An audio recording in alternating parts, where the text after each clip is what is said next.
se ve bien.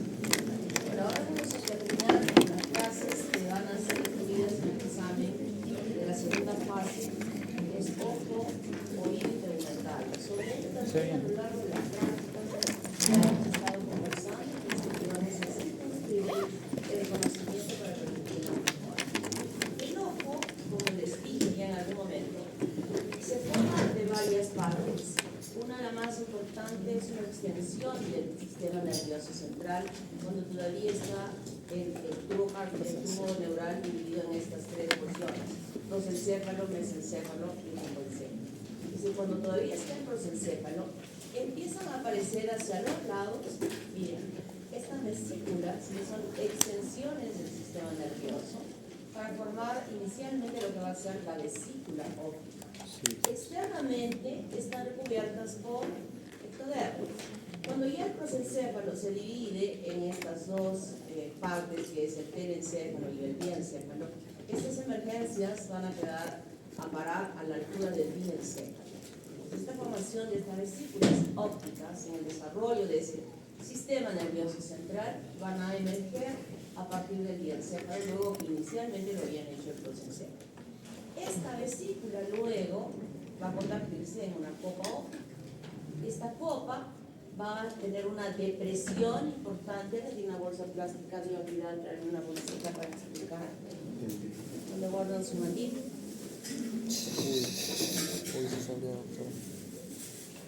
Entonces, esta vesícula, sí, en emergencia de la vesícula óptica. Y luego en este desarrollo, esta vasita va a tener una depresión. Es como que le hubiéramos dado un puño acá para deprimir la vesícula. Y en esta depresión, ¿qué tenemos? La formación de lo que va a ser la copa óptica. Pero esta copa óptica no está pegada, esta capita interna, con esta. Hay un espacio, ¿verdad? O sea, hay un espacio de aire en lo que yo he comprimido. Esta capita de aquí va a formar la capa sensorial de la retina, y esta que está externamente, la capa pigmentaria de la retina. Entonces tenemos esto. Justamente la formación de la copa óptica va a ser por esta depresión que se va a dar en la vesícula óptica para formar esta copa óptica con una capa sensorial por dentro y una capa pigmentaria por dentro, y entre ellas este espacio, que se llama espacio interretiniano, que lo hemos visto también en la práctica. Luego que se forma esta copa óptica, molecularmente estas células de la capa sensorial de la retina empiezan a disparar estas proteínas moleculares para inducir que aquel ectodermo que se encuentra supradyacente, primero a la vesícula y ahora a la copa, pueda modificarse para poder penetrar este ectodermo dentro de la copa, aquí en este espacio. El ectodermo viene así, y ahora es como que estas proteínas moleculares hicieran como una succión del ectodermo para jalar un poquito de ese ectodermo dentro de la copa óptica y formar lo que va a ser la vesícula del cristalino. Miren cómo se está formando la vesícula, que está siendo alojada dentro del espacio de la copa óptica. ¿De dónde viene el cristalino? Viene del ectodermo. La capa de la sensorial y la capa pigmentaria de la retina viene de un origen estrictamente nervioso. Y de esa manera se forman las estructuras inicialmente importantes de este ojo, con una copa óptica que luego este espacio interretiniano va a desaparecer cuando la capa sensorial se adhiera a la capa pigmentaria, desapareciendo ese espacio interretiniano. Pero pudiéndose separar en una patología que muchas veces escuchamos cuando hablamos del desprendimiento de retina, que seguramente alguna vez lo han escuchado o lo van a escuchar, se debe justamente a la separación de la capa pigmentaria y la capa sensorial. Cuando estas dos hojitas que estaban separadas, sí se adhieren firmemente, pero no es es una adherencia física, pero no es un entrecruzamiento de estructuras que estén en esas capas, que sí impediría que se separen. Ante un impacto fuerte, ante una caída, y tiene causas, porque para que se produzca el desprendimiento de retina hay muchísimas causas, entonces permite que se separen estas dos capitas. Entonces hasta este punto ya tenemos cómo se formó la retina y cómo se formó la vesícula del cristalino que está siendo alojada dentro de este espacio. El ectodermo que se metió acá ahora va a continuar por delante de la vesícula otra vez. Se cierra ahí y queda atrapada la vesícula del cristalino dentro de la copa óptica. Entonces, ¿cómo se produce todo esto? Todo el ojo se inicia en el ectodermo.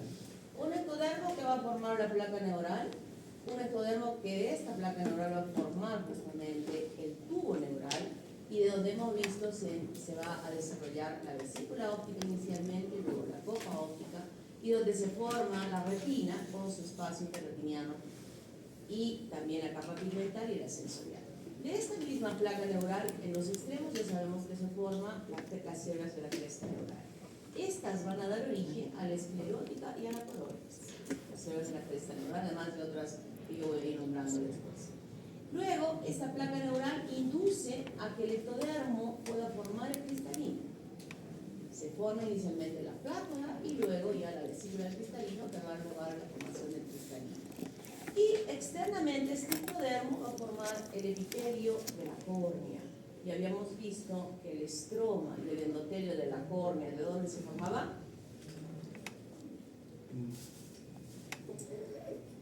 ¿De dónde se forma el estroma y el endotelio de la córnea? Levante la mano.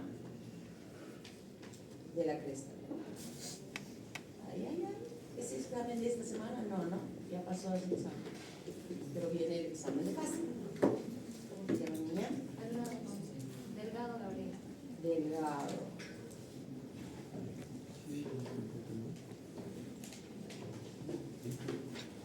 Entonces, de esa manera nosotros ya conocemos, ¿no? Y aquí está. Miren, acá está el plagio. Ustedes son los que miren. Acá está el plagio, para que entiendan. El endotelio y el estroma de la córnea se forman de la cresta neural. Y eso lo habíamos explicado cuando hablábamos del sistema nervioso periférico y hablábamos de las cristopatías, ¿verdad? La baja y la migración de la cresta neural también repercute en la formación del estroma. Entonces, esta vesícula que habíamos visto y que luego se había formado la copa óptica, ¿no? En uno de los lados, esta copa óptica hace esto. Se mete así, se forma como una hendidura en uno de los lados. ¿Sí? ¿Está claro? Primero era la copa, la vesícula, luego ahora ya tenemos la copa. Y en uno de los lados, ahora, en esa copa óptica, se forma una fisura, de esta manera una hendidura, que permite que haya un pasaje a esta parte interna de la copa óptica. Esto se llama fisura coroidea. Y es muy importante porque a través de esta fisura, yo he dicho, todo esto es tejido nervioso en la formación de esta copa óptica, pero necesitamos de esta fisura. ¿Para qué necesitamos de esta fisura? Porque por aquí, ¿de dónde se había formado la copa óptica? ¿De qué tejido? De ectodermo, que dio lugar al sistema nervioso. Entonces, esta fisura es muy importante porque a través de ella va a penetrar internamente células mesodérmicas que están en el entorno. Y aquí ya tenemos esa fisura coroidea, está acá. Miren. Acá está la fisura coroidea. Y ahí dije, ¿cuál es la importancia de ella? Porque cuando yo hablo ya de células mesodérmicas, ya estamos viendo el potencial de ellas en la diferenciación, tanto de tejido conectivo como tejido especial que va a acumularse entre el ojo, así como también la formación de vasos sanguíneos. Una circulación que va a estar dentro de ese ojo. Entonces, ¿alguna vez por curiosidad han visto un fondo de ojo en fotos? Se le abre demasiado el... Eso lo han hecho en anatomía. De hecho, lo han hecho en anatomía. Cuando les han explicado ojo, les han dicho, miren este fondo de ojo. ¿Qué vieron en el fondo de ojo? ¿Alguien me puede decir qué es lo que vieron?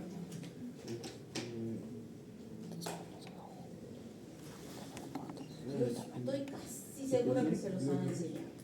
Casi segura. 99.9% que sí. A ver, dime tú. Yo creo que serían glóbulos rojos. Glóbulos rojos. Habría hemorragia dentro del ojo. No era, estoy diciendo que lo dice el fondo de la parte de la rodilla. Sí, se supone que se debería ver. Oh. El cuerpo vitrio. Ni se ve el cuerpo vitrio. ¿El Es canal de totalmente video? Se transparente. supone que pasa, ¿no? ¿El canal y el video? Ah, no vemos canalla el video. Estoy hablando de un fondo de ojo de adulto. De uno de nosotros. La idea Cuando es todo todo, se ve lo como todo. los amigos están empezando a... Vasos sanguíneos. Eso es lo que se ve. Un fondo de ojo se ve vasos sanguíneos, capilares. Es allí, en el fondo de ojo, que nosotros podemos ver lo que podemos, lo que no vemos en el tejido. ¿Qué hay acá en mi mano, en su brazo, en todo lado? Capilares. ¿Qué hay? Que no vemos, debajo de la piel. Vasos. Circulación. Que hay venas, arterias, capilares. ¿Las podemos ver? No. ¿Podemos ver cómo está? Ahora podemos ver. En cambio ahí, en el fondo de ojo, yo sí voy a poder ver claramente una circulación de capilares, de arterias, de arteriolas, de capilares. Este es el espejo que tenemos para evaluar cómo está ese endotelio de los vasos sanguíneos y me permite ver lo que microscópicamente tendría que hacer a través de una biopsia, lo que me permite ver este examen que es tan importante y que todos ustedes tienen que aprender. Cuando hagan oftalmología, exijan a su profesor que les enseñen a ver fondo de ojo, que les enseñen, exíjanles que les enseñen, por lo menos eso deben aprender de la oftalmología, porque bueno, con conjuntivitis van a aprender, van a ver cómo diagnosticar un glaucoma, cómo sacar un cuerpo extraño del ojo, lo que van a hacer en su pueblo ahí cuando hagan. Pero también van a llevar su aparatito, el oftalmoscopio, que se puede llevar, que lo van a comprar, que van a ahorrar a lo largo de todos estos años hasta que vayan al internado, porque en el pueblo ese no va a haber este aparatito que se llama pantoscopio, que les va a servir para ver el ojo, que les va a servir para ver el oído, que les va a servir para ver la garganta, la faringe, qué cosa hay. Es un aparatito que hay de todos los precios habidos y por haber, y con simplemente ahorrar unas, de lo que gastan ustedes en cada salida, con ustedes no, de las vacaciones sí, con 2 años de ahorro de sus salidas, hacia su mercancía, pantoscopio, van a poner ahí pantoscopio y va cayendo ahí. Los 50 soles que semanalmente su mamá les suele dar en las salidas, 50 ya no, ¿no alcanza 50? ¿Alcanza? Una vez. Ya no alcanza, ya, 100. Seguro que tienen 100, ¿verdad? Empiecen a ahorrar, porque ese aparato por semana, es por muy, semana. miren, muy importante que nosotros los médicos tenemos que aprender a manejar. No estoy hablando del especialista, estoy hablando del médico general. ¿Está claro? Entonces, eso está ahí. Parisa, creo que te mereces una participación. Me dijo que tenía todo completo, creo. ¿Sí? Sí. Sí. Ash. Entonces, miren en que hay en el tejido cómo se está formando la copa óptica y también cómo ya empieza a formar la vesícula. Creo que esa laminita la hemos visto en la práctica. En esta imagen ya tenemos aquí a la vesícula óptica y a la formación de la córnea sobre ella. Y ese ectodermo subyacente se repliega tanto a nivel superior e inferior para formar los párpados.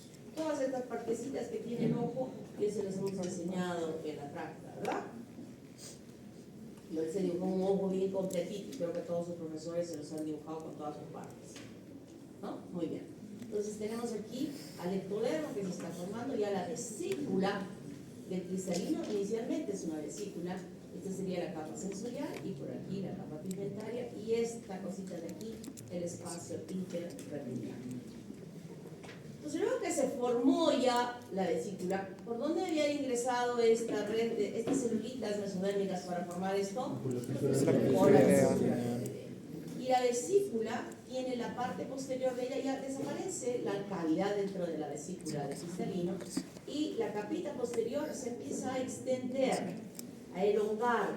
Cada celulita se elonga, cerrando el espacio de la vesícula y por delante forma esta como una capsulita que no va a solamente estar por delante, sino en todo el contorno del cristalino. Y finalmente este espacio va a desaparecer y estaríamos diciendo que el cristalino se forma por la pared posterior de esa, o la pared más interna de esa vesícula del cristalino, que forma estas células que se van a llamar las fibras cristalianas. Y se forman de esa manera y va a recibir esta irrigación, que en este momento se llama arteria yaloidea. Vasos que se van a formar para irrigar las paredes internas de esta capa sensorial de la retina, la pared posterior del cristalino, y que se va a extender incluso por la parte anterior del cristalino en la irrigación, formando como una irrigación completa que luego va a quedar como una membrana que recubre esta capsulita del cristalino en la parte periférica. Y cuando ya estos vasos que han tenido ese rol importante de irrigar, ahora en esta cavidad, ¿cómo se llama esta cavidad? Cámara posterior. ¿Cómo se llama esta cavidad? Cuerpo vítreo. Se llama cuerpo vítreo y va a estar ocupado por el humor vítreo. Son dos cosas diferentes. El cuerpo, la cavidad, y el humor es el. ¿Cómo te llama el niño? Ramos. Mateo. Es tu primera participación. ¿Cómo se llama la niña que dio humor? Aguachía. Aguachía. Pero tú no eres de esta sección. Sí. ¿Es con H? No, con C. Con C. Aguachía. Ah, sí, he escuchado aguachía. Entonces se queda aquí formando lo que se llama, este espacio donde estuvo la arteria yaloidea se va a llamar ahora conducto de Ploquet. Y el humor vítreo, perdón, el humor vítreo que se ha formado, de donde han venido estas células que han estado ahí, también estas células mesodérmicas que han entrado por la fisura coroidea y que han formado ahí. Y ahora esta red de vasitos que estaban ahí se van a extender en la superficie interna de la capa sensorial, formando esto que nos había dicho Paliza. Es una red de vasos que yo había aclarado tan importantes, porque a través de lo que veamos en ese fondo de ojo de estos vasos, podemos hacer diagnósticos. Por ejemplo, ¿cuál es el daño que la diabetes ya está desarrollando? Ustedes saben que la diabetes no dice, yo solo quiero dañar el riñón, no, yo solo voy a dañar la pierna. No, el daño endotelial es general en todo el cuerpo. Lo que se ve ahí significa que está igualito en el ojo, en el riñón, en el cerebro, en cualquier parte del cuerpo. Entonces, ahí el oftalmólogo puede decir, esta diabetes ya está en tal grado de daño, o está en tal otro daño. Igual podemos evaluar, por ejemplo, el daño que se produce por hipertensión arterial. ¿Cuánto está dañando a nivel de todos los vasos esa presión elevada sostenida en ese cuerpo? Entonces, este es un examen sumamente importante que ustedes deben aprender a manejar. Y aquí ya podemos reconocer las otras capitas. Esta capita que está aquí pintada, ya sabemos que es la capa pigmentaria. Externamente está la coroides, que es la capa vascular, y más externamente, esta vascular se continúa con la vía madre, y más externamente está la esclerótica, que aquí a nivel de nervio óptico se va a también estar comunicada con el aracnoides, ¿no? O sea, son extensiones, de hecho que es una extensión del cerebro. Entonces también estos tejidos van a estar extendidos. Ya aquí el cristalino está maduro y los bordes anteriores de esta copa óptica se extienden hacia adelante, y con eso podemos visualizar incluso que aquí está ese color de nuestra del iris, es el color que puede haberse venido desde esta capa pigmentaria hacia adelante. Y este crecimiento del iris hacia adelante separa al ojo en una cámara anterior y en una cámara posterior, que están unidas por la pupila. Y aquí en el cuerpo ciliar también hay una red de vasos importante que va filtrando la sangre para formar ¿qué cosa? El humor acuoso. El humor acuoso que circula inicialmente formada la cámara posterior y que sale a través de la pupila a la cámara anterior del ojo. Están separadas por el iris. Y en el ángulo iridocorneal, este es córnea y este es iris, en el ángulo iridocorneal de toda la circunferencia del ojo se encuentra el canal de Schlemm, que es el canal donde se va a ir drenando el humor acuoso que se está produciendo sostenidamente para mantener un tono correcto dentro de ese ojo. ¿Qué significa? Una presión correcta de ese ojo que permita que los lentes estén el lente de cristalino esté tan perfecto, que se acomode perfectamente y que nos permita una visión adecuada. Pero cuando el canal de Schlemm, que está aquí, se cierra, en ese momento lo que va a suceder es una enfermedad que se llama el Glaucoma. glaucoma, ¿no? El glaucoma. No es una enfermedad solo de las personas adultas, los niños nacen con glaucoma, o sea, al momento de nacer ya tienen obstruido este canal y pueden nacer con él. Y aquí estamos viendo algo, una lineecita que está acá, que es la membrana que yo había dicho que envuelve el cristalino y que muchas veces queda adherida en esta parte anterior y ocasiona un daño que nosotros vamos a ver ahora. Este es el cristalino que, como dije, las fibras cristalinas se elongaban de la pared posterior de esta vesícula y ocupaban, y la parte de la zona ecuatorial del cristalino es donde se están dividiendo las celulitas que se van acumulando y van formando un núcleo de cristalino. Todas estas fibras, los núcleos se retraen a un lado y esto permite que el cristalino sea absolutamente transparente. Pero esta acumulación de cómo se va acomodando al centro, cuando se opacifica el cristalino en una patología que se llama catarata, entonces empieza en el núcleo del cristalino. Pero eso ya va a suceder, ojo, no solo sucede en las personas mayores, también el niño puede nacer con esto y específicamente asociado a una infección de un virus que es el virus de la rubiola, ¿no? El virus de la rubiola. Esa capa sensorial de la retina, que yo he preguntado en grupos de práctica, porque yo sé que esto lo han hecho en histología y en anatomía y no me han contestado. Lo digo, no me han contestado.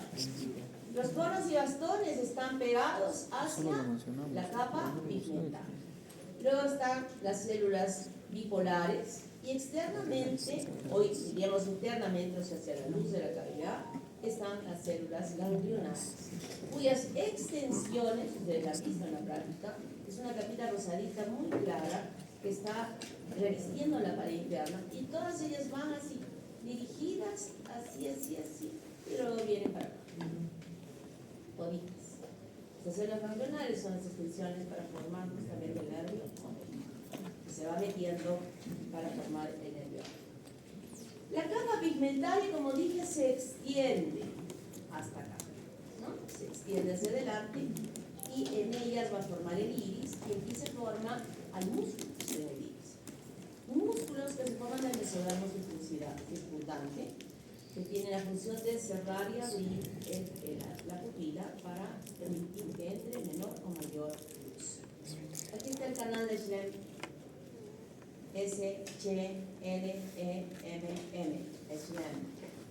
Y en esta parte nosotros ya habíamos visto que se forma el cuerpo ciliar, que igualmente en este cuerpo ciliar se forman músculos ciliares, que están conectados a unos filamentos que vienen así desde el músculo en toda la circunferencia del ojo, que se llama la zónula de Sim, zónula de Sim, y esto lo que hace que se contraiga y se retracte estos músculos ciliares van a hacer que el cristalino haga esto, se aplane o se ensanche y que acomode la visión de cerca o de lejos. Estos musculitos se forman de las células de la cresta neural, los músculos ciliares. Aquí están, ¿cómo se llama esto? Zónula de Sim. Aquí en el cuerpo ciliar me dije que hay una red de vasitos, es donde se forma el humor acuoso, que sale por la pupila y se mete en el mar de Schlemm. ¿Qué malformaciones vamos a ver en el ojo? Esto ya lo habíamos visto, ¿no? La ciclopía. ¿Cuándo se produce la ciclopía? Hay una holoprosencefalia. A ver, levante la mano.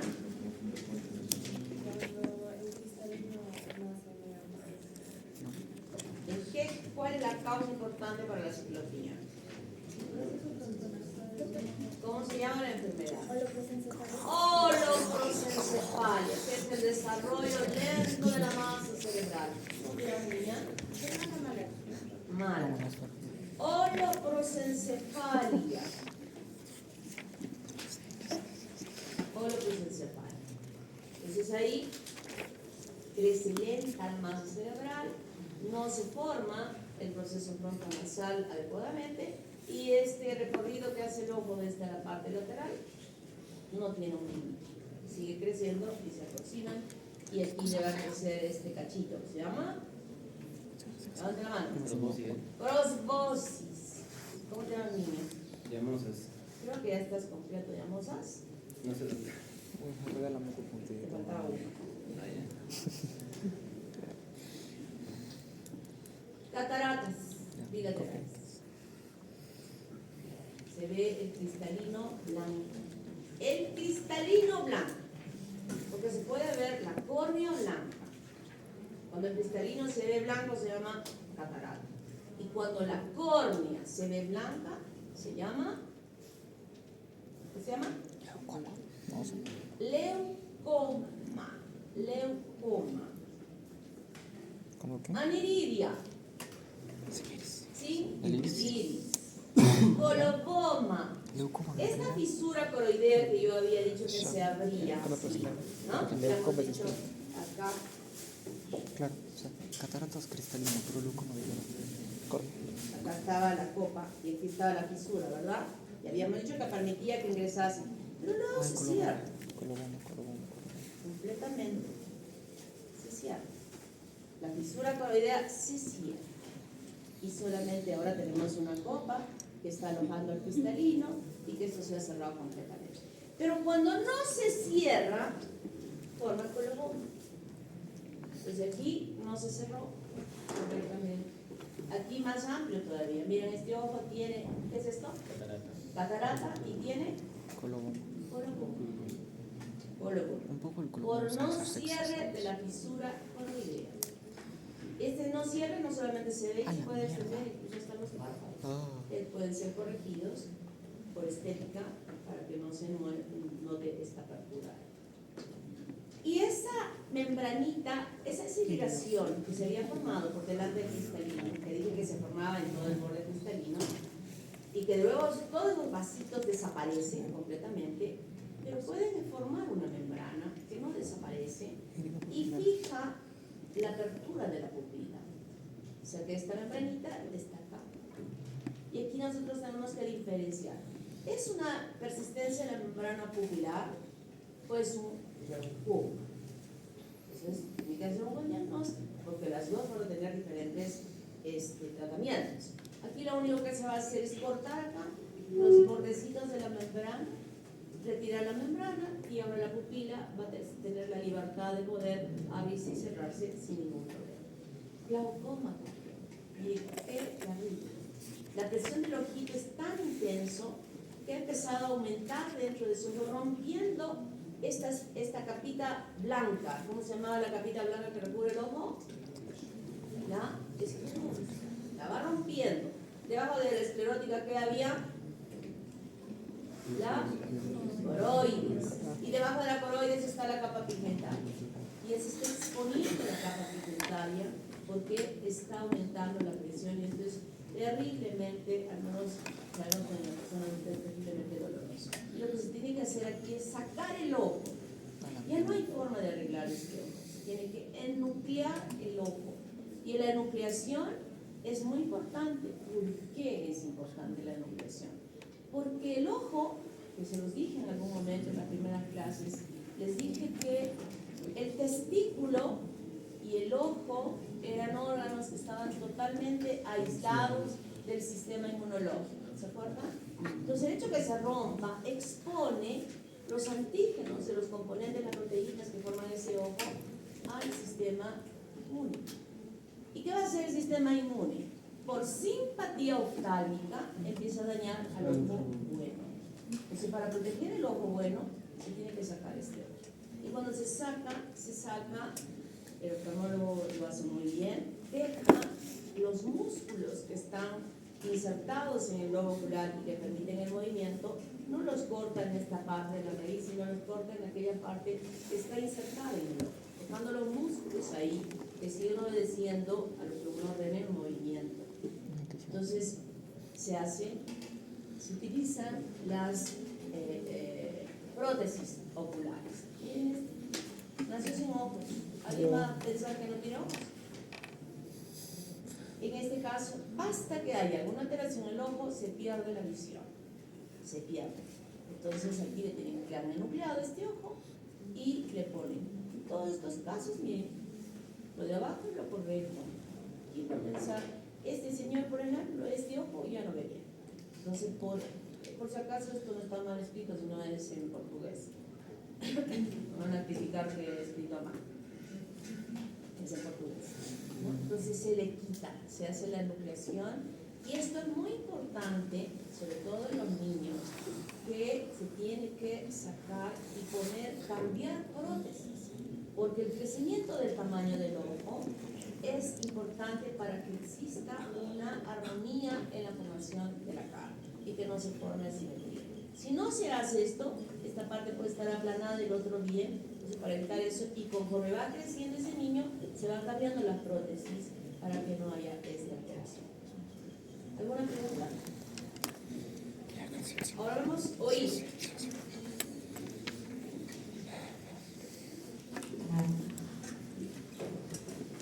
Bueno, la glándula lacrimal, que ya saben, hemos explicado las prácticas, en ese repliegue, en el repliegue del párpado hacia los ángulos externos, el ectodermo se mete dentro y será responsable de la formación de las glándulas lacrimales.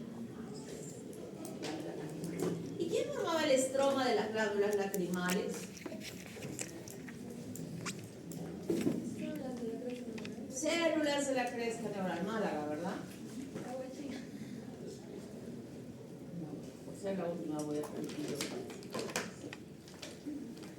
El oído tiene origen del ectodermo, del mesodermo a nivel de los arcos faringios, del mesodermo formado por los arcos faringios y del endodermo, también formado de esos arcos por las bolsas faringias. El oído externo está formado por el pabellón de la oreja y el conducto auditivo externo. El oído medio por la cavidad timpánica y los huesecillos del oído medio y la membrana timpánica. Y el oído interno, vínculos, sacro, cóclea, canales auriculares y conducto inodoro. Esto lo han estudiado también en histología y en anatomía, ¿verdad? No, Ahora vamos a decir de dónde se forma. Cuando hablamos del oído externo, nosotros vamos a tener ahora que este pabellón auricular se forma tanto del primer arco faríngeo como del segundo arco faríngeo. Uno de los canales, 1, 2, 3, ¿no? Como este tres. O sea, todas las estructuras que están aquí, que van a conformar esta parte de la oreja, que es el trago, la rama superior, toda esta parte de aquí se forma del primer arco faríngeo. Y del segundo arco faríngeo se forma el antihelix, el antitrago. ¿Cómo le llamamos esta cosita de esta chiquitita que nos cuelga? Es un pabellón. Lóbulo. Lóbulo le llamamos, ¿no? No nos ponemos los aretes, se forma del segundo arco. Yo puedo preguntar, ¿dónde se forma el lóbulo? En el examen. Entonces sabemos que los dos primeros arcos faringios participan en la formación del pabellón auricular. Y ese oído externo también está formado por el conducto auditivo externo, que ya habíamos estudiado. Se forma del primer surco faríngeo. Y que en la parte del fondo va a ser contacto con la parte del fondo de la bolsa faríngea, ¿no? Pero que en ellos hay mesodermo entre ambos, o solo es ectodermo y endodermo. El mesodermo. Sí hay. Y se forma aquí de manera. El oído medio se forma de la primera bolsa faríngea que va a formar inicialmente la cavidad timpánica primaria conectado a este conducto que es la trompa de Eustaquio. Igual la parte más profunda, porque la bolsa ya sabemos está revestida de endodermo, va a formar entre el ectodermo y el endodermo y el mesodermo medio una membrana muy finita que se llama la membrana timpánica. La membrana timpánica. Y también sabemos que del primer arco faríngeo y del segundo arco faríngeo se van a formar los huesecillos. Martillo y yunque en el caso del primer arco faríngeo y del segundo el estribo, ¿no? Que son aquellos huesecillos que van a quedar atrapados dentro del oído medio. Ya más, pues ya se va formando mejor, se va desarrollando mejor estos tres cartílagos que por osificación endocondral formarán los huesecillos que estarán alojados en el oído medio. El oído interno, ya lo hemos visto desde el principio, creo que desde la primera, segunda, tercera práctica ya la habíamos visto, ¿verdad? ¿Dónde la vimos? A la altura de quién estaba, que la veíamos, mielencéfalo. Vimos la vesícula óptica. ¿Cómo te llamas, niña? Valeria Agustín. Valeria Agustín. Valeria ya ha participado todas veces. Muy bien. Entonces se forma primero una plácoda del ectodermo. Luego esta plácoda se internaliza y forma una fosita. Luego la fosita, los bordes externos del ectodermo se unen y la fosita queda atrapada a la altura del mielencéfalo, que lo habíamos visto como una gotita, ¿verdad? Como una gotita. Y esa es la vesícula óptica, que es la responsable de la formación del oído interno. Nuevamente, fosita, vesícula, se individualiza y queda atrapada ahí adentro como una vesícula, solita, totalmente independiente. Y esa vesícula óptica es la que va a formar el laberinto membranoso, la vesícula. Y esta vesícula empieza a deformarse, a modificarse. Primero se estrangula en la mitad, para que la parte baja forme inicialmente el sáculo y arriba el utrículo. Y de ellas emergiendo el conducto endolinfático. Luego, ¿qué va a pasar? El sáculo, esta vesícula que está aquí, empieza a adelgazarse y a elongarse, como que fuera esta nuestra bolsita, y la bolsita empiece a estirarse, estoy hablando del sáculo, estirarse, y esta va a dar así, se va a enrollar como un caracolito, va a dar 2 vueltas y media. ¿Cómo empieza a estirarse? Estirarse, y hasta que dé 2 vueltas y media, naciendo del sáculo para la formación de la cóclea. ¿Con quién tiene que ver la cóclea? ¿Con el equilibrio o con la audición? Audición. Con la audición. Muy bien, eso tenía que contar mejor, si no ya me iba a suicidar. Y luego, del utrículo, miren, le salen unas orejitas. Estas orejitas. Una orejita para acá, igual la bolsita que está así, tiene una orejita para acá, otra para acá, otra para acá, aplanadas, orejitas. Luego las orejitas en la parte central, se acercan y chocan. Esta parte con esta parte chocan. Y luego donde están unidas hay apoptosis. ¿Y en qué se convierte? Conducto semicircular. En un canal, ¿no? En un canal semicircular. Y es así como se forman estos canales semicirculares. Aquí se aproximaron, ya se abrió un poquito, se abre y se amplía completamente. Y luego que se han ampliado, ellas están conectadas al utrículo. Y aquí en el utrículo están justamente unas dilataciones que son las que se aperturan ahí, que son las ampollas. Y en estas ampollas muy importantes están las crestas. Y en esas crestas están alojadas justamente aquella porción neurológica que conecta esta parte. ¿Qué parte forma esto de los canales semicirculares? ¿Con qué está relacionado? Con el equilibrio. Entonces justamente esas crestas que están dentro de estas ampollas serán las que están conectadas por sus fibras nerviosas ganglionales a el octavo par craneal, que luego se va a unir también con la porción correspondiente a la parte auditiva en relación a la cóclea. Luego van desarrollándose más y aquí se van a estrangular el utrículo y el sáculo, se estrangulan y internamente alojan a las máculas, que también hay receptores importantes que ya conectan en forma mucho más perfecta la inervación para que este nervio octavo par craneal funcione adecuadamente. Y entonces nosotros tenemos este laberinto membranoso a nivel de la cóclea. Este es el laberinto membranoso, que luego está rodeado, que va a empezar externamente, porque hemos visto una vesiculita ahí inicialmente, ¿verdad? Vesícula óptica. El mesodermo circundante, que va a estar alrededor, empieza a formar tejido cartilaginoso. Tejido cartilaginoso que posteriormente se va a osificar. Y ese tejido cartilaginoso se vacuoliza y forma 2 espacios, una rampa vestibular y una rampa timpánica. Y aquí dentro de este laberinto membranoso se encuentra la membrana pectoral, que va a permitir, donde están estas células, esto todito lo han estudiado muy bien, y donde van a estar conectadas esta plácoda importante de fibras nerviosas al ganglio espiral del córtex.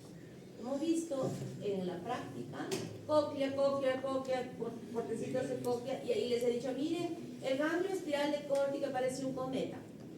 Que es el que lleva en este sentido de la audición toda la información. Y este espacio que está aquí se va a llenar de un líquido. Tanto la rampa vestibular como la rampa timpánica está llena de un líquido, y estos giros que hace ese líquido, esto lo van a estudiar en fisiología de oído.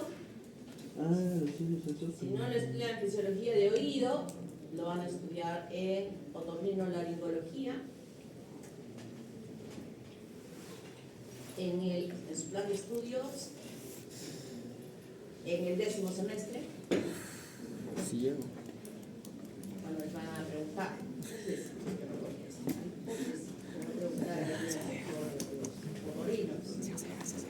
los otorrinos han sido egresados nuestros. Cuando lo encuentren en su camino, estará un doctor Arenas. Ojalá que cuando ya usted esté con usted, esté flaquito, porque ahora lo he encontrado muy gordito. Mucho mejor. Les voy a preguntar, ¿cómo está el doctor Arenas? ¿Está gordito? ¿Está flaquito? Ha sido alumno nuestro también. La mayoría me da tanto gusto que ahora estoy en la dirección de la escuela. Encuentro a un porcentaje enorme de profesores que han sido. Entonces les digo que les exija. Y una doctora, ¿en serio les exigimos? ¿Por qué les digo? Porque se quejan. ¿Así? A ver, ¿con quién se queja? ¿Con quién? Díganles, de parte de la doctora Noemí, que ha encargado que les saquemos la mugre estudiante. A ver, ¿quién se queja? ¿Alguien se va a poder venir a quejar? Su papá venía a quejarse conmigo en la dirección ahí. Ya saben los chicos cómo les exijo yo desde el principio. Entonces, calladito, tiene que decir. Ya nadie se queja. Quejan del sí. Ya hemos hablado del examen preinternado. Pocos medios. ¿Ya hablamos? Uno que está en trica, por ejemplo, y me pasa mucho que están en trica sus hijos y los jales 3 veces. Sí, jales 3 bote. De los que están ahora en Entonces van los sexto viejos año. y lloran frente a la facultad. Eso es escándalo. Porque Lo menciono en el práctico, no en el teórico. Y que tienen que dar ese examen preinternado, que si no lo aprueban, no hacen el internado. Y de acuerdo a la calificación que tengan, sabe Dios a qué hospital llegarán. Estoy horrible. Ni siquiera hablamos del equipo. ¿Qué tienen que hacer? Y yo les digo una cosa, estos exámenes que se dan allí, que se toman en el ENAM, que se toman para el seguro, que se toman, son fáciles comparando a los que yo tomo en embriología y en el de verdad, son fáciles. Pero hay que recordar. Yo no sé, yo nunca he visto el examen. Hay que recordar. ¿Quién va a recordar en ese momento eso? El que aprendió de memoria. El que ha aprobado por 12. Es que le cosa repasar, aunque tú aprendas muy bien. Ese va a poder recordar en ese momento esto que les estoy La cosa aplicando. es repasar. O sea, lo que yo estoy leyendo ahora, o sea, y no lo vuelvo a leer en 4 años, obvio me lo voy a olvidar. O sea, aunque haya aprendido muy bien, de verdad, la cosa es Y repasar. entonces, ¿cómo se integran estos tres Es cosas? full disciplinado. Ya hemos dicho vesícula óptica, oído interno. Aquí hemos dicho oído externo, la formación del conducto auditivo externo. Y aquí está el oído interno con la cavidad timpánica. Y los cartilaguitos que están merodeando por él. ¿Cómo se integran? Ya estamos viendo cómo la vesícula óptica empieza a transformarse en todos aquellos conductitos que expliqué previamente. Los cartilaguitos ya van formando una estructura establecida, que luego va a ossificarse. El oído medio se va metiendo y el conducto auditivo externo empieza a rellenarse de células ectodérmicas para formar el tapón bilateral. Ese conducto, que inicialmente estaba hueco, Ahora hay una proliferación de las células que revisten el conducto para que se rellene ello y organice y oriente mejor la luz de ese conducto para que no haya ninguna anormalidad. Y sigue, miren, más viniendo de acá afuera y sigue desarrollándose más. Ya los huesecillos ya están bonitos, ¿verdad? Esta era la cavidad timpánica primaria. Y miren este que ya se está dando toda la vueltita, ya se forma. Ahora, ¿qué pasa? Miren, se forma alrededor de estos huesecillos, hay apoptosis. Se forma una cavidad en la cual estos huesecillos quedan atrapados en esa cavidad. Las células endodérmicas que revestían esta cavidad timpánica ahora las van a envolver también a los huesecillos y también a esta cavidad que se ha formado. Y de esta manera se forma la cavidad timpánica definitiva. ¿Cómo se formó esta cavidad? Por apoptosis. Y amplía la cavidad, permitiendo que estos huesecillos se alojen o estén dentro de esta cavidad timpánica definitiva. Aquí el conducto auditivo se ha aproximado mucho más. El tapón meatal va a desaparecer y mire, se forma esto. ¿Qué era esto? La membrana timpánica. Y por otro lado el estribo va a estar en contacto. ¿Cómo se llamaba este pedacito donde el estribo hace contacto con la rama timpánica?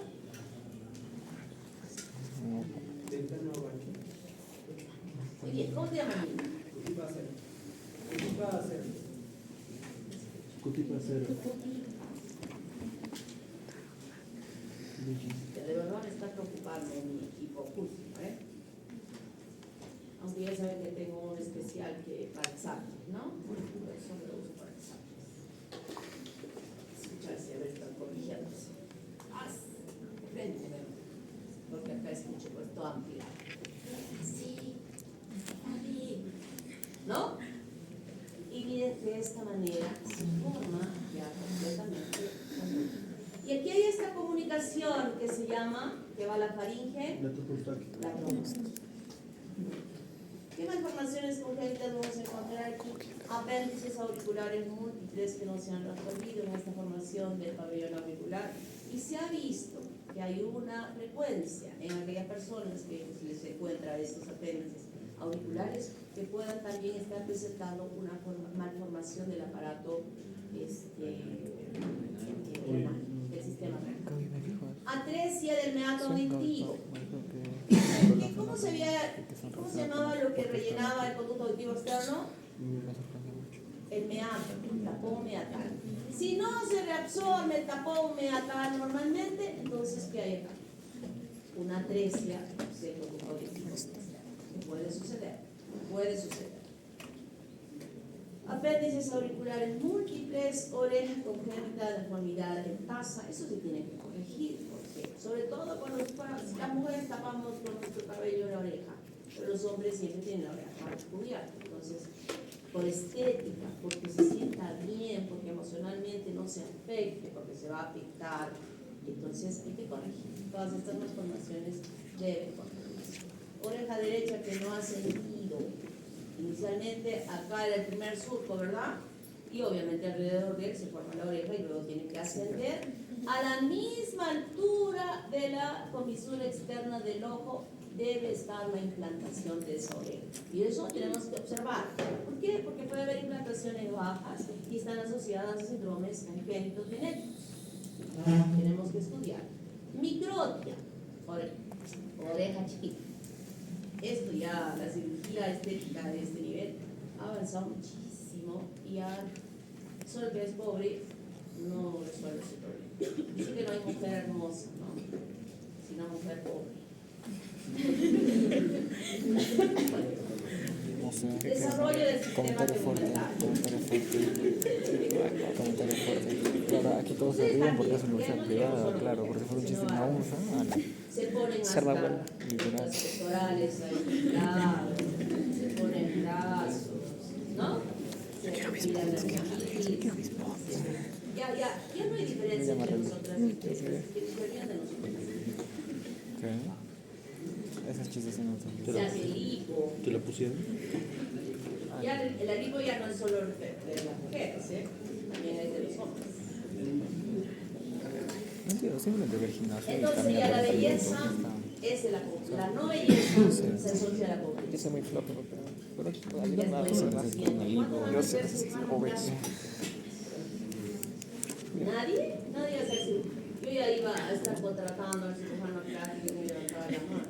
Ya tengo varios. Tengo uno de mi compañero que me dice, "Oye, yo soy cobarde para el dolor. O sea, soy cobarde para el dolor. Por eso me vienen hasta en silla de ruedas, no aguanto el dolor.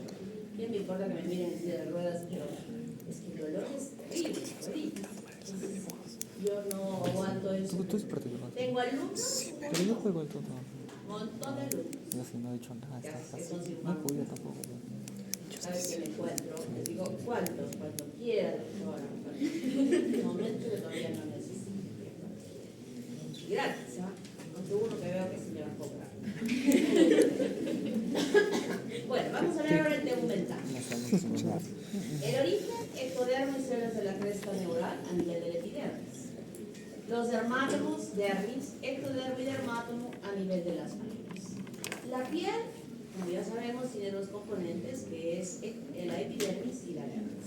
La epidermis se deriva del ectodermo, que es el recubrimiento que habíamos dicho que envolvía todo nuestro cuerpo, ¿verdad? Y este empieza a proliferar.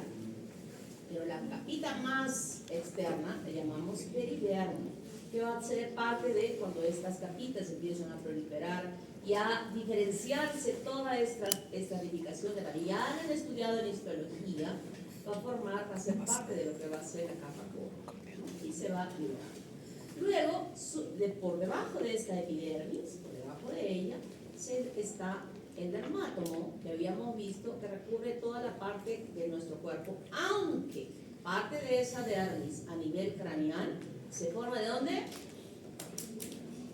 Dermis de la cara. ¿De dónde? ¿El cerebro procedente de dónde? ¿El cerebro procedente de dónde? De la cresta.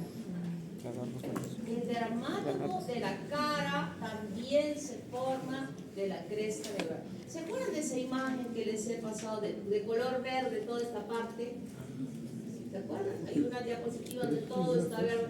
Y de hecho todo lo verde que está ahí, exceptuando la capa más superficial que es la epidermis, se forma de las células de la cresta todas. Y luego va ensanchándose ella y esta dermis, miren acá forma, se forman como unas proyecciones dentro del espesor de la epidermis y también eso va a permitir que la epidermis se proyecte hacia la dermis. Estas emergencias superficiales van de la dermis, van a formar ¿qué cosa? En los dedos y la planta de los pies. Las huellas digitales. Los dermatocitos, así se llaman, se forman por esta formación. Además, en esa epidermis, ¿qué va a migrar desde la célula de la cresta neural? Los melanocitos que están aquí y que son responsables de la producción de melanina que pigmentará la piel. Chávez Martínez. Chávez Joseph. Te debía una de la otra vez. No te voy a pagar. ¿Está claro? Y aquí están las capitas. Estrato germinativo. ¿Qué sigue? Espinoso. ¿Qué sigue? ¿Qué sigue? Lúcido. ¿Y luego? Bueno, al menos no ha pedido eso. Yo voy a decir la paradita. ¿Se han acordado de la piel, la vida? Siéntese feliz. Y así se va formando todo este recubrimiento de los superficies de nuestro cuerpo. Ya sabemos que habrá algunas áreas donde exista mayor presencia de estratocorneo que otras. Claro que al momento de nacer la piel del niño es tan... ¿Qué callo va a tener el niño en su piel? Ninguna, ¿no? Es una piel toda suave, perfecta. Y por la producción de las glándulas sebáceas que están produciendo a lo largo de todo el tiempo y evitando la maceración de la piel, esa piel de ese niño. ¿Quién evita que la maceración de la piel?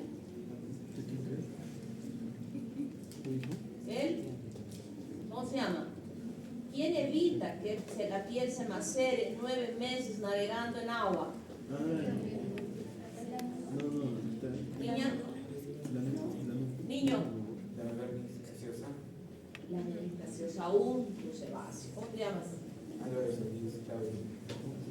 ¿Qué? Álvarez Solís Claudio. Álvarez, Claudio. La peridermis Primera vez que participas en esta fase. y el embrión en el feto pues lo va a Y recubrir. además la piel no solamente tiene la va a dermis, la evitar que la epidermis, sino verniz tiene gaseosa las pase. Es únicamente para paredes. protegerlo. Son los pelos y las glándulas sebáceas y las glándulas sudoríparas, ¿verdad? La glándula sebácea que está conectada a la emergencia del pelo hacia el exterior y las glándulas sudoríparas que están independientes. Entonces estas son las papilas dérmicas y estos son los clavos epidérmicos que penetran dentro de la dermis. ¿Cómo se desarrolla el pelo? El pelo va a crecer como unos botones que se van presentando por proliferación ectodérmica que se profundizan profundamente en el espesor de la dermis, que van alcanzando la parte más profunda, y donde va a empezar a diferenciarse las diferentes capitas que forman el pelo. En la parte más profunda se va a introducir dentro de este bulbo del pelo una porción de tejido conectivo, dérmico, mesodérmico, donde va a diferenciarse vasos sanguíneos incluso que van a formar la papila del pelo, que va a nutrir a ese pelo. Ahora, las células ectodérmicas que están externamente van a diferenciarse para formar todos los componentes del pelo. ¿Cómo se llama esto? El tallo del pelo. Luego van a venir las capitas importantes que recubren la vaina radicular interna, la vaina radicular externa, la capa de Henle, la capa de Huxley, todas ellas se derivan de las células ectodérmicas que se han llegado a profundizar. Y aquí tenemos un músculo erector del pelo, que se deriva también del ectodermo, que se ha profundizado aquí y se ha diferenciado en él, y habíamos visto incluso su inervación en otra clase. Y estas mismas células ectodérmicas, en parte del trayecto de la emergencia del pelo, van a formar otro botón.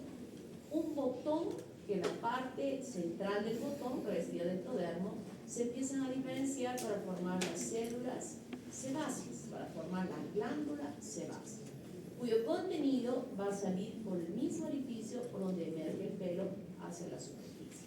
Y en otro lugar aparte, no en el mismo, sino en otra parte, ahora este ectodermo nuevamente va a formar un botón que empieza a extenderse como una estructura maciza profundamente, donde se empieza a enrollar. Y luego que se ha enrollado, hay apoptosis en su parte central y las células más caudales se van a diferenciar en células secretoras,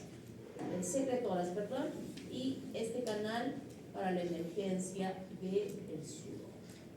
Todo eso donde se formó, de las células ectodérmicas. Miren el botoncito, se va metiendo, se va recanalizando, se enrolla aquí y sale hacia el exterior. Las glándulas mamarias,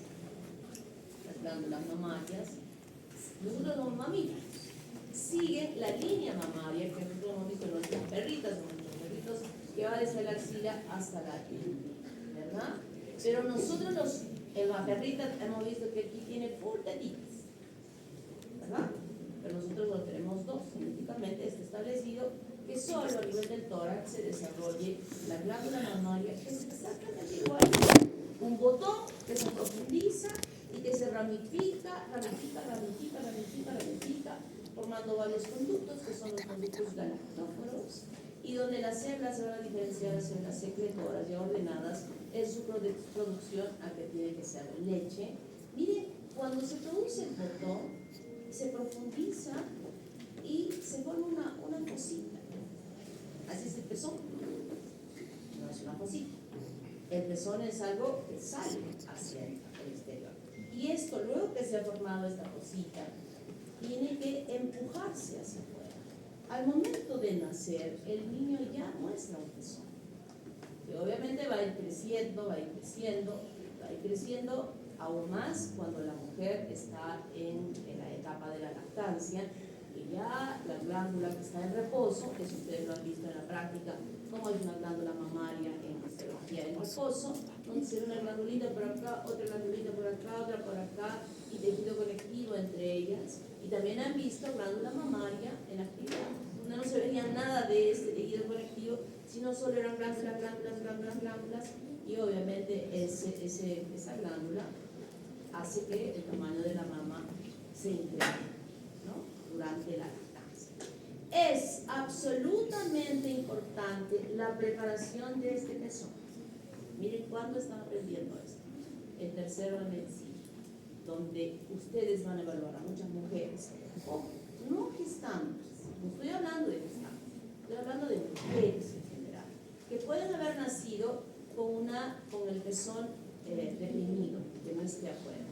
Desde que son chicas, deben preparar ese pezón, debe prepararse con jalar, con una cremita para que no se lesione, jalar, y formar el pezón, para que cuando el bebé necesite lactar, tenga ya un pezón formado, porque la alimentación inicial de ese bebé es importantísima y no vaya a ser que después no pueda tener ese pezón para alimentar al bebé. O podemos ver incluso que se retrae, que ya lo tiene bien formado el pezón, pero que se retrae. Eso no es normal. Está asociado a probablemente un carcinoma mamario y también eso.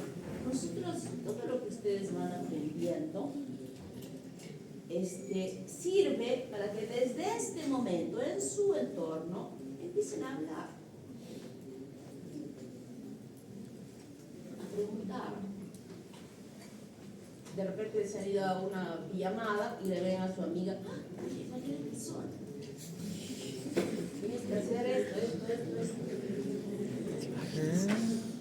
¿Por qué se ríe? ¿No han tenido una pijamada alguna vez? No tienes pezón. Sí, pero no nos hemos visto desnudas.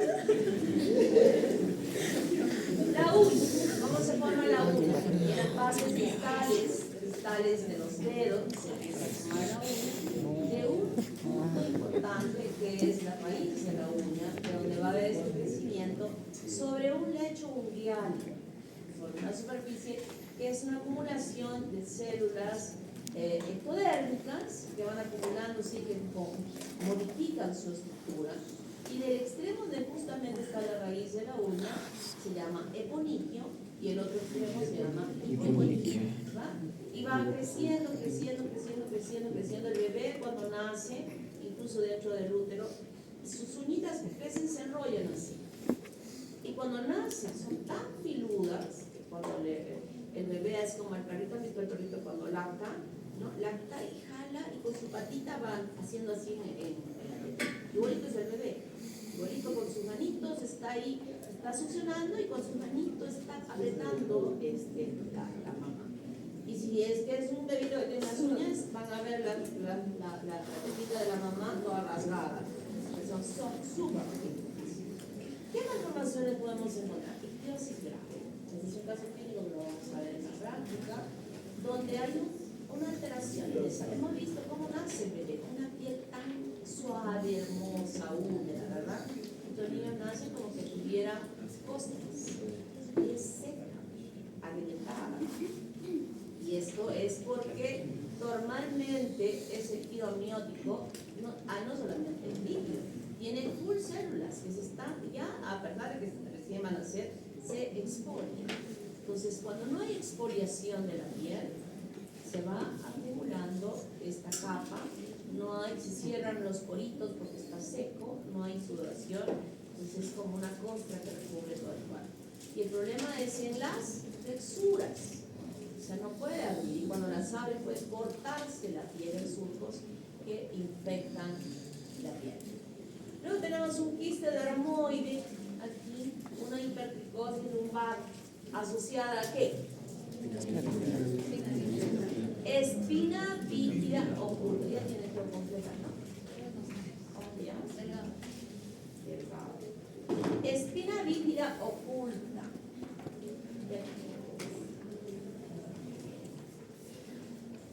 Es popular en el examen, ¿no? La hipertricosis lumbar, ¿qué está asociada? Se voy a poner ahí. psicosis congénita, espina bífida pública, niño mono, miren cómo se ve, miren su piel, es muy triste, porque empiezan a sangrar. El niño albino, ¿qué le pasó al niño albino? Falla de la migración y también que está levantando sus manitos. Tú de lente, sí. Sí. En la falla funciona el melanito. Sí, pero ¿por qué? ¿Por qué? Por la mala formación, porque no hay tiacinasa. ¿Cómo te llamas, niño de azul? Maldonado. Maldonado. Te debía una de la otra vez. Obando Palacios. Vamos con la primera participación de la paz. Miren cómo nace el niño con liquidosis. Sangrado. Hemangioma del labio superior. El hemangioma es un tumor de origen vascular. O sea, es los vasitos sanguíneos que están ramificados. O sea, el tumor tiene un contenido de sinusoides, no los hepáticos, ¿no? Sino capilares, una tumoración de capilares. Y puede ubicarse en diferentes lugares. Hay muchas, las terapias, a veces el láser es bueno, pero ya se puede imaginar cómo opero a este señor. Difícil, ¿no? Es difícil. Malformaciones, he dicho que somos mamíferos. Normalmente nuestros pezones, nuestra glándula mamaria están en la línea mamaria, pero una sola. Pero puede ser que en ese camino haya un pezón. Si es que hay un pezón, es politelia. Pero si hay una mama desarrollado más, además se llama polimastía. Puede ser en la axila, y a veces no se dan cuenta hasta el momento que está embarazada y empieza a crecer un tumor aquí, o a veces un tumor en la ingle. Y cuando se evalúa, es una glándula mamaria que está creciendo por la estimulación de la glándula de la hormona de la prolactina, que también está desligándose. Esto hay que sacarlo, ¿no? Por estética, tiene que salir. Pezones invertidos.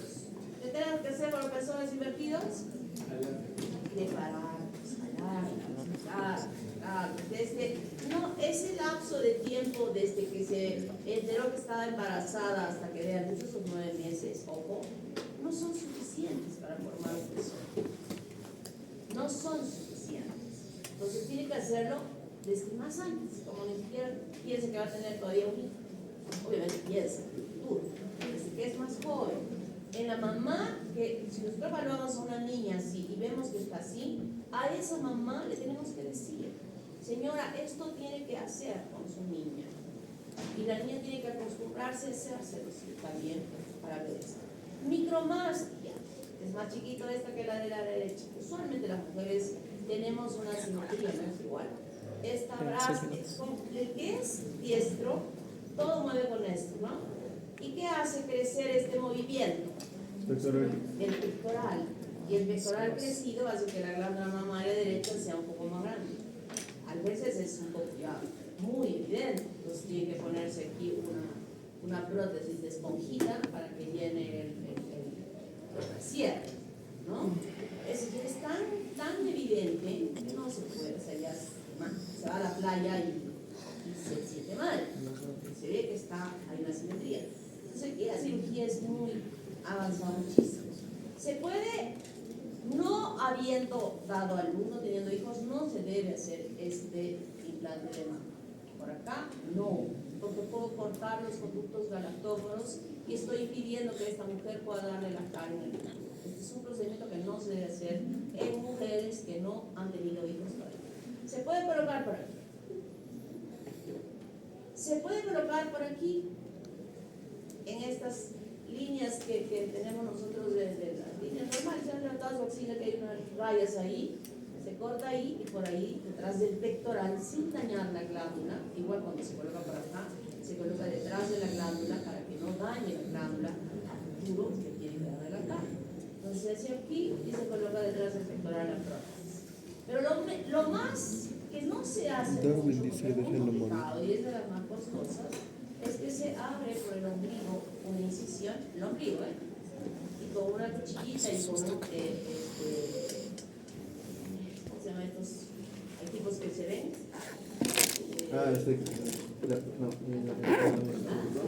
Como una laparoscopía se va metiendo la cuchilla del ombligo por la pared del abdomen, separando, hasta que llega a la posición.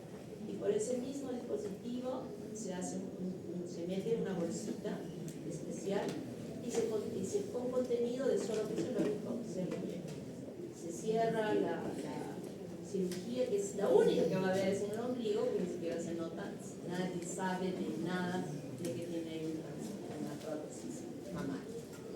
Las prótesis son de diferentes calidades, a veces el cuerpo las rechaza, pero esta de solución salina es la mejor que existe, pero no almacenada, en otros países. Y al contrario de que tiene chico, tiene grande. Y que tiene grande, cuando hay algunas prótesis, han visto que se ponen así. Pero no es muy bueno, porque sufren terriblemente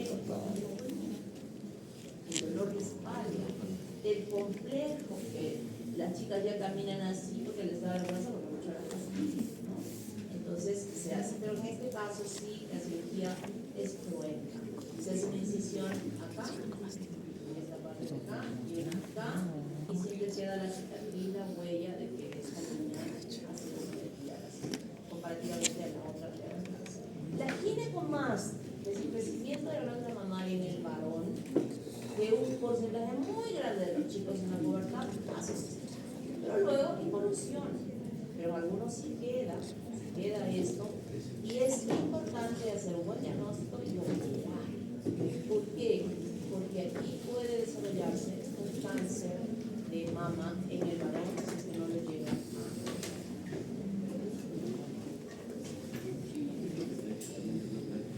ahí nos vamos a quedar.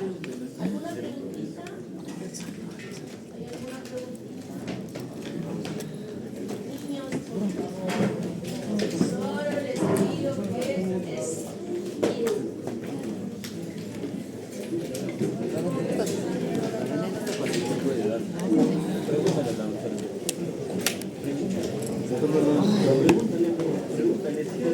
Avancé toda la clase, pero los últimos 10 minutos escuché y no pude, pero dije, lo peor es que había por...